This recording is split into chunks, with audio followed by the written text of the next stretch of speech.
আজকে আবারও চলে এসেছি জ্যোতিদির দোকানে। তো দিদি কেমন আছো? কি কি রেখেছো?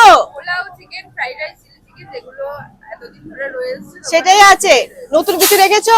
নতুন কিছু চালু হয়নি, কিন্তু খুব তাড়াতাড়ি নতুন কিছু সামনে তো চালু পুজো। হবে। তো তো এই মানে আশা করি আর এই কয়েকদিনের মধ্যেই নতুন নতুন অনেকগুলো আইটেম চালু হবে, বিশেষ করে রাইসের আইটেম। রাইস। কারণ হচ্ছে গোবিন্দ, আমি একদম সবার সামনে এটা কিছু লুকাচুর ব্যাপার না, গোবিন্দভোগ চালের দাম প্রচুর বেড়েছে, সেটা সবাই মোটামুটি জেনে গেছে এখন। তো 100 টাকা দিয়ে একটু কস্টলি হয়ে যায়, আমিও বুঝি।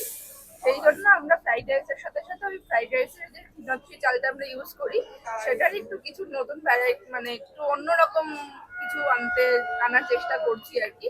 তো সেগুলো একদম ঠিকঠাক প্রসেসিং হয়ে গেলে যে হ্যাঁ এটা চালু করা যেতে পারে, তো সেটা চালু হয়ে যাবে। তাহলে পুজোর সময় তাহলে নতুন কিছু আমরা দেখতে পাচ্ছি হ্যাঁ, পুজোর জ্যোতিদিন, আগে একদম নতুন কিছু মানে দুটো দোকানে থাকবে। একদম। আচ্ছা, তো এখন কি কি আছে বর্তমানে?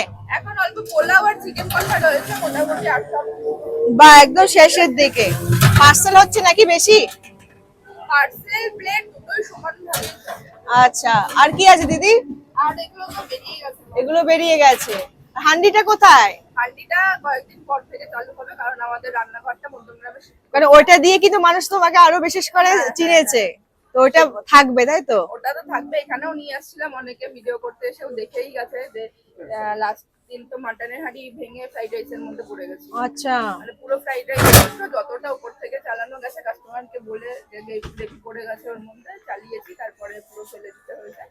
কারণ অনেকটা দূর থেকে নিয়ে আসো না। মধ্যমগ্রামেই রান্নাঘর খুব তাড়াতাড়ি আমরা নিচ্ছি। আচ্ছা, মানে সামনের মাসের ফার্স্ট উইকের মধ্যেই, তো আশা করি তখন থেকে সবকিছু থাকবে। আচ্ছা।